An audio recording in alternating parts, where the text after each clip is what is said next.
Hi everyone. आज का मेरा टॉपिक है केमिस्ट्री के जीके से, जो कि बहुत ही इम्पोर्टेंट है। ये केमिस्ट्री के जो क्वेश्चन हैं इंटर और 10th एवं अन्य प्रतियोगी परीक्षाओं के लिए बहुत ही मोस्ट इम्पोर्टेंट है।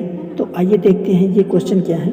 देखिए यहाँ पे डिस्क्रिप्शन में लिखा हुआ है, विभिन्न प्रकार की पूछे जाने वाले प्रतियोगी परीक्षाओं एवं कक्षा 10 एवं कक्षा 12 के लिए महत्वपूर्ण प्रश्न उत्तर NCERT बेस्ड। ठीक है, तो मतलब ये जो क्वेश्चन आंसर है NCERT बेस पे हैं। ठीक है, तो आइए देखते हैं क्वेश्चन क्या है। देखिए यहाँ पे फर्स्ट क्वेश्चन है, नींबू के रस का pH मान होता है।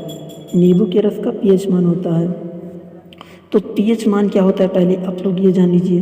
ठीक है, तो जैसे किसी पदार्थ की अम्लीयता और क्षारीयता को पता लगाने के लिए हम लोग pH मान का प्रयोग करते हैं। तो मतलब नींबू का रस जो है खट्टा होता है, तो इसका जो pH मान होगा वो इस ऑप्शन में है। देखिए कौन सा होगा। फर्स्ट ऑप्शन है 2.5, 2 ऑप्शन है 3.6, तीसरा है 2.0, फोर्थ है 2.4। तो यहाँ पे जो नींबू के रस का pH मान होता है वो होता है 2.5। मतलब मेरा राइट आंसर जो होगा फर्स्ट हो जाएगा। ठीक है, आप लोग भी कमेंट बॉक्स में आंसर देते रहिएगा।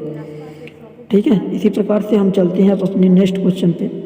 नेक्स्ट क्वेश्चन हमारा है, कॉपर सल्फेट का रासायनिक सूत्र होता है। पहला है CuSO4, सेकंड है Cu2S, थर्ड है CuSO2, फोर्थ है CuS2। तो इसमें जो कॉपर सल्फेट का रासायनिक सूत्र होता है वो होता है CuSO4। तो यहाँ पे राइट आंसर मेरा फर्स्ट वाला हो जाएगा, CuSO4।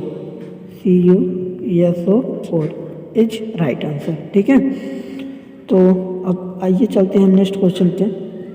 नेक्स्ट क्वेश्चन हमारा है, निम्न में क्षार है। निम्न में क्षार है, तो आप लोग जानते हैं कोई पदार्थ यदि विलयन में H+ आयन देता है, H+ आयन देता है तो वो क्या होता है, ये होता है अम्ल, एसिड। ठीक है, ये होता है एसिड। और OH- देता है तो ये होता है क्षार, मतलब बेस। ठीक है, ये होता है क्षार, बेस। तो यहाँ पे देखिए फर्स्ट ऑप्शन है NaOH, सेकंड है H3L, थर्ड है HNO3 और फोर्थ है MgO। तो यहाँ पे मेरा राइट आंसर हो जाएगा फर्स्ट वाला NaOH, क्योंकि उसमें OH- है। तो ये हमारा क्या है, क्षार है एक प्रकार का। तो राइट आंसर फर्स्ट वाला हो जाएगा। इसी प्रकार नेक्स्ट क्वेश्चन पे चलते हैं। नेक्स्ट क्वेश्चन है, पानी को जीवाणु रहित बनाने के लिए प्रयोग किया जाता है। मतलब पानी में जो छोटे छोटे कीटाणु होते हैं उनको हमें शुद्ध करने के लिए हम किस पदार्थ का प्रयोग करते हैं। तो यहाँ पे देखिए धावन soda, baking soda, bleaching powder, सान सल्फ्यूरिक अम्ल। तो हम लोग पानी को शुद्ध करने के लिए ब्लीचिंग पाउडर का उपयोग करते हैं। राइट आंसर हमारा थर्ड वाला हो जाएगा, ब्लीचिंग पाउडर। ठीक है, तो आइए नेक्स्ट क्वेश्चन पे फिर चलते हैं हम लोग। नेक्स्ट क्वेश्चन हमारा है, बहते हुए रक्त को रोकने के लिए प्रयोग किया जाता है। बहते हुए रक्त को रोकने के लिए प्रयोग किया जाता है। फर्स्ट है NaOH, सेकंड है HNO3, थर्ड है फिटकिरी, फोर्थ है विरंजक चूर्ण। तो अगर हमारे बॉडी से कहीं भी ब्लड निकल रहा है तो उसे हम लोग रोकने के लिए फिटकिरी का प्रयोग करते हैं। तो राइट आंसर क्या हो जाएगा, थर्ड वाला, फिटकिरी। ठीक है, तो आइए नेक्स्ट क्वेश्चन हमारा देखिए क्या है। नेक्स्ट क्वेश्चन है, कांसा मिश्र धातु में कॉपर कितना प्रतिशत मिला होता है। देखिए कांसा एक प्रकार का मिश्र धातु होता है। कांसा एक प्रकार का मेटल है जो कि मिश्र धातु होता है। ठीक है, मेटल नहीं मिश्र धातु है। तो इसमें जो है कॉपर कितने परसेंट होता है, पहला 70, सेकंड है 80, थर्ड है 77% और फोर्थ है 88%। तो जो कांसा मिश्र धातु में जो कॉपर की प्रतिशतता होती है वो होती है 88%, मतलब 88%। तो मेरा राइट आंसर फोर्थ वाला हो जाएगा। ठीक है, इसी प्रकार से नेक्स्ट क्वेश्चन चलते हैं। नेक्स्ट क्वेश्चन पे नेक्स्ट क्वेश्चन है हमारा, SO2 गैस सर्वप्रथम किस वैज्ञानिक ने तैयार किया। मतलब सल्फर डाइऑक्साइड गैस सर्वप्रथम किस वैज्ञानिक ने तैयार किया, डाल्टन, क्यूरी, प्रिस्टले, मेंडले। तो सल्फर डाइऑक्साइड गैस सर्वप्रथम वैज्ञानिक प्रिस्टले जी ने तैयार किया था। तो राइट आंसर थर्ड वाला हो जाएगा, प्रिस्टले। नेक्स्ट क्वेश्चन पे चलते हैं। नेक्स्ट क्वेश्चन हमारा है, आधुनिक आवर्तीकरण का आधार है। आधुनिक आवर्तीकरण का आधार है संयोजकता, द्रव्यमान भार, परमाणु क्रमांक, घनत्व। तो जो आधुनिक आवर्तीकरण का आधार है वो परमाणु क्रमांक है। आधुनिक आवर्तीकरण जो होते हैं उनके परमाणु क्रमांकों पे आधारित होते हैं। तो राइट आंसर थर्ड वाला हो जाएगा, परमाणु क्रमांक। ठीक है, इसी प्रकार नेक्स्ट क्वेश्चन पे चलते हैं। नेक्स्ट क्वेश्चन में देखिए मेरा क्या है। नेक्स्ट क्वेश्चन में है निम्न में सर्वाधिक धन विद्युतीय तत्व है। निम्न में सर्वाधिक धन विद्युतीय तत्व है। यहाँ पे देखिए फर्स्ट है Mg, सेकंड है Na, फोर्थ है फ्लोरीन मतलब F, और थर्ड है फ्लोरीन, फोर्थ है पोटेशियम। तो Mg का जो परमाणु क्रमांक होता है वो होता है 12, और सोडियम का 11, और फ्लोरीन का 9, और इसका होता है 19। तो सबसे धन विद्युतीय तत्व कौन सा होगा हमारा? ये हो जाएगा पोटेशियम। पोटेशियम मतलब K, मतलब 4। Right answer is 4। ठीक है, तो आइए नेक्स्ट क्वेश्चन चलते हैं। नेक्स्ट क्वेश्चन पे लिथियम तत्व के गुणों की समानता वाला तत्व है। लिथियम एक प्रकार का तत्व है, मतलब लिथियम के गुण जो है इन तत्वों में से किससे मिलते हैं? तो पहला सिलिकॉन, फिर मैग्नीशियम, फिर सोडियम, क्लोरीन। तो लिथियम तत्व मैग्नीशियम के तत्व से गुणों की समानता रखता है। मतलब जो लिथियम के तत्व के गुणों की समानता होगी वो मैग्नीशियम के तत्व के गुणों की समानता होगी। ये एक दूसरे के विकर्ण संबंध ही रखते हैं। ये क्वेश्चन हमेशा पूछा जाता है। तो राइट आंसर हमारा ये 2 वाला हो जाएगा। ठीक है, Mg मतलब मैग्नीशियम। अब इसी प्रकार से नेक्स्ट क्वेश्चन पे चलते हैं। देखिए नेक्स्ट क्वेश्चन हमारा क्या है। नेक्स्ट क्वेश्चन है हमारा ऑक्सीजन की संयोजकता क्या होती है? ऑक्सीजन की संयोजकता है 5, 3, 2, 8। तो ऑक्सीजन की संयोजकता पहला नंबर, तो ऑक्सीजन का परमाणु क्रमांक कितना होता है? ऑक्सीजन का परमाणु क्रमांक होता है 8। तो इसका इलेक्ट्रॉनिक विन्यास करेंगे हम 2, 6। ठीक है, तो 2 और 6, लास्ट को उसमें 6 इलेक्ट्रॉन। तो 6 इलेक्ट्रॉन अगर संयोजकता निकालना है तो पहले तत्व का इलेक्ट्रॉनिक विन्यास करते हैं। इलेक्ट्रॉनिक विन्यास करने पर लास्ट को उसमें जितने इलेक्ट्रॉन आते हैं अगर 4 से अधिक है तो n मतलब जो आया रहता है मतलब 6 उतना -4 कर देते हैं। तो मतलब 6 आया है तो 6 - 4 कर देते हैं। 4 हमेशा माइनस करते हैं। तो 6 में से 4 जाएगा तो कितना बचेगा? 2। तो ये क्या होगा? संयोजकता किसकी? ऑक्सीजन की। तो यहाँ पे ऑप्शन में थर्ड वाला 2 है, तो यहाँ पे थर्ड ऑप्शन मेरा सही हो जाएगा 2। ठीक है, इसी प्रकार से नेक्स्ट क्वेश्चन पे चलते हैं। देखिए मेरा नेक्स्ट क्वेश्चन है कीटोन का क्रियात्मक समूह है। कीटोन का क्रियात्मक समूह है डबल बॉन्ड CO, सेकंड है C double bond COOR CHO OH।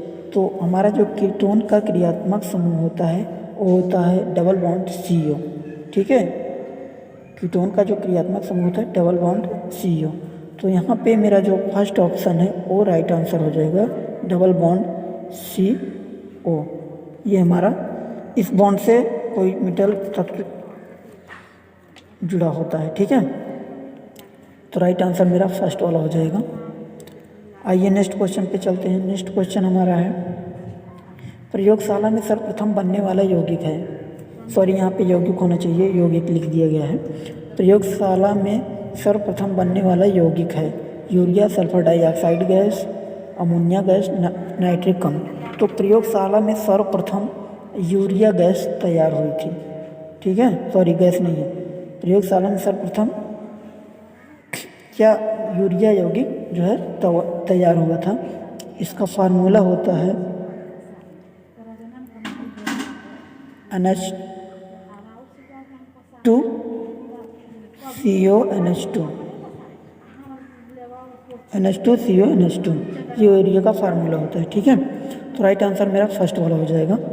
ठीक है, इसी प्रकार से नेक्स्ट क्वेश्चन चलते हैं। वीडियो ज़्यादा लॉन्ग नहीं करना है। तो नेक्स्ट क्वेश्चन मेरा है कार्बनिक यौगिकों का मुख्य स्रोत है। कार्बनिक यौगिक का मुख्य स्रोत क्या है? कोलतार, पेट्रोलियम, कोलतार और पेट्रोलियम दोनों, पॉलीथीन। तो जो कार्बनिक यौगिक के मुख्य स्रोत होते हैं वो होते हैं कोलतार और पेट्रोलियम दोनों। कोलतार और पेट्रोलियम दोनों होते हैं। तो मेरा राइट आंसर हो जाएगा थर्ड वाला, कोलतार और पेट्रोलियम दोनों। ठीक है, इसी प्रकार नेक्स्ट क्वेश्चन पे हम चलते हैं। देखिए नेक्स्ट क्वेश्चन है निम्न में खुली श्रृंखला वाला यौगिक है। निम्न में खुली श्रृंखला वाले बेंजीन, साइक्लोहेक्सीन, ब्यूटेन और फिनाल। तो इसमें देखिए खुली श्रृंखला वाला बेंजीन देखिए एक रिंग में पाया जाता है, बेंजीन भी एक रिंग में, क्योंकि ये इस प्रकार से होता है, रिंग मतलब जो चारों तरफ से बंद होता है उसे रिंग कहते हैं। तो देखिए यहाँ पे ये बेंजीन है, ये भी रिंग है। साइक्लोहेक्सेन ये भी रिंग में पाया जाता है। ब्यूटेन, ब्यूटेन ये है एल्केन ग्रुप के समूह है, ठीक है। ये क्या है, एल्केन, ये जो होते हैं संतृप्त हाइड्रोकार्बन होते हैं, मतलब कि ये खुली श्रृंखला में पाए जाते हैं, ये रिंग नहीं बनाते हैं ब्यूटेन, ठीक है।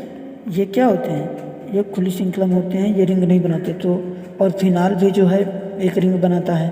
तो मेरा राइट आंसर थर्ड वाला हो जाएगा ब्यूटेन, ठीक है। तो आइए नेक्स्ट क्वेश्चन पे चलते हैं। नेक्स्ट क्वेश्चन हमारा है असंतृप्त हाइड्रोकार्बन के एल्काइन में बॉन्ड की संख्या होती है। असंतृप्त, असंतृप्त मतलब अनसैचुरेटेड हाइड्रोकार्बन, अनसैचुरेटेड हाइड्रोकार्बन में एल्काइन में देखिए अगर एल्कीन है अगर एल्केन है तो सिंगल बॉन्ड, अगर एल्कीन है तो डबल बॉन्ड, अगर एल्काइन है तो थर्ड बॉन्ड होता है, मतलब 3 बॉन्ड होता है। तो यहाँ पे कौन सा एल्काइन का पूछ रहा है, तो यहाँ पे कौन सा हो जाएगा, ट्रिपल हो जाएगा। देखिए पहले में सिंगल डबल ट्रिपल, तो यहाँ पे राइट आंसर मेरा थर्ड वाला हो जाएगा, ठीक है। नेक्स्ट क्वेश्चन पे चलते हैं। निम्न में एरोमेटिक यौगिक है, निम्न में एरोमेटिक यौगिक है प्रोपीन, बेंजीन, ब्यूटेन, एल्काइन। तो देखिए जो मेरा प्रोपीन है ये एल्केन समूह का एक ग्रुप है, मतलब एक तत्व है, एक यौगिक है, निम्न में एरोमेटिक यौगिक जो प्रोपीन है, मतलब प्रोपीन जो है ये क्या है, एल्कीन ग्रुप का एक यौगिक है। बेंजीन, बेंजीन इस प्रकार से होता है और ये एक रिंग में होता है, ठीक है, और ये एक रिंग में होता है। और ये एरोमेटिक यौगिक कहता है रिंग वाला यौगिक एरोमेटिक होता है। तो ये बेंजीन क्या हो जाएगा, राइट आंसर। ब्यूटेन भी ये है एल्केन ग्रुप का यौगिक। एल्काइन ये क्या है, एल्काइन, तो एल्काइन होता ही है, तो मतलब यहाँ पे राइट आंसर हमारा हो जाएगा 2 बेंजीन, ठीक है, क्योंकि ये एक रिंग में ये होता है और रिंग वाला एरोमेटिक यौगिक होता है। और चलते हैं नेक्स्ट क्वेश्चन पे। नेक्स्ट क्वेश्चन हमारा है एसिटिक अम्ल का दूसरा नाम क्या होता है। एसिटिक अम्ल, एसिटिक अम्ल का दूसरा नाम सिरका, व्यंजक चूर्ण, धामल सोडा, सल्फ्यूरिक अम्ल। तो एसिटिक अम्ल जो होता है उसका दूसरा नाम होता है सिरका। एसिटिक अम्ल का दूसरा नाम क्या होता है, सिरका। इसका फार्मूला होता है CH3COOH, ये होता है एसिटिक अम्ल का फार्मूला, मतलब सिरके का CH3COOH, ठीक है। तो राइट आंसर मेरा फर्स्ट हो जाएगा। अब इसी प्रकार नेक्स्ट क्वेश्चन पे चलते हैं। पॉलीथीन किस यौगिक का बहुलक है। पॉलीथीन, पॉलीथीन एल्काइन का एल्किल समूह के एथिलीन का एल्कीन की, ठीक है। तो जो पॉलीथीन होता है वो एथिलीन का एक बहुलक होता है, एथिलीन यौगिक का बहुलक होता है। तो राइट आंसर मेरा थर्ड वाला हो जाएगा, ठीक है। और नेक्स्ट क्वेश्चन पे चलते हैं। रक्त का पीएच मान होता है, रक्त का पीएच मान होता है, मतलब ब्लड का पीएच मान होता है 5.2, 5.3, 7.4, 7.3। तो रक्त का पीएच मान जो होता है ये 7.4 होता है, 7.4। तो राइट आंसर थर्ड वाला हो जाएगा हमारा, ठीक है। नेक्स्ट क्वेश्चन पे चलते हैं। नेक्स्ट क्वेश्चन मेरा है मिश्र धातु का मिश्रण होता है, मिश्र धातु का मिश्रण होता है copper nickel, copper cyanide, chlorine nickel, ferrous copper. तो मिश्र धातु जो है कॉपर और साइनाइड से मिलकर बने होते हैं, मतलब Cu और Sn, कॉपर और साइनाइड का क्या होता है, ये एक मिक्सचर होता है। तो राइट आंसर 2 वाला हो जाएगा, कॉपर और साइनाइड, ठीक है। इसी प्रकार से नेक्स्ट क्वेश्चन पे चलते हैं। अम्लीय विलयन के पीएच मान होते हैं, अम्लीय विलयन, अम्लीय विलयन के पीएच मान होते हैं। देखिए अम्लीय विलयन जो होते हैं अगर 7 से अधिक है, ठीक है, 7 से अधिक मतलब मोर है, 7 से अधिक है तो अम्लीय होगा, और 7 से कम है मतलब लेस है तो ये क्या होगा, क्षारीय होगा। तो मतलब अम्लीय विलयन पूछ रहा है, तो मतलब 7 से अधिक। राइट आंसर मतलब मेरा कौन सा हो जाएगा? 2 मेरा राइट आंसर हो जाएगा, क्योंकि अम्लीय विलयन पूछ रहा है। अम्लीय विलयन जब 7 से अधिक pH मान होगा तो अम्लीय विलयन होगा, ठीक है। और इसी प्रकार से नेक्स्ट क्वेश्चन हमारा है, आवर्त समीकरण में कुल ब्लॉकों की संख्या होती है। आवर्त समीकरण में कुल ब्लॉक संख्या होती है। देखिए, जो हमारा पीरियोडिक टेबल होता है उसमें कुल मिला के 4 ब्लॉक होते हैं। 4 कौन कौन? एस पी डी एफ, ठीक है, एस पी डी एफ। तो यहाँ पे मेरा राइट आंसर हो जाएगा 2 वाला, एस पी डी एफ, ठीक है। तो यहाँ पे मेरा राइट आंसर 2 वाला हो जाएगा, एस पी डी एफ। ये ब्लॉक होते हैं, S block, P block, D block, F block, ठीक है। और नेक्स्ट क्वेश्चन पे चलते हैं। नेक्स्ट क्वेश्चन देखिए, बहुत ही इम्पोर्टेंट है। पी कक्षक में अधिकतम इलेक्ट्रॉन हो सकते हैं। पी कक्षक में, तो पी कक्षक में पहले नंबर देखिए, ये पी कक्षक में कुल मिला के 3 प्रकार के कक्षक होते हैं। पी 1, 2, 3।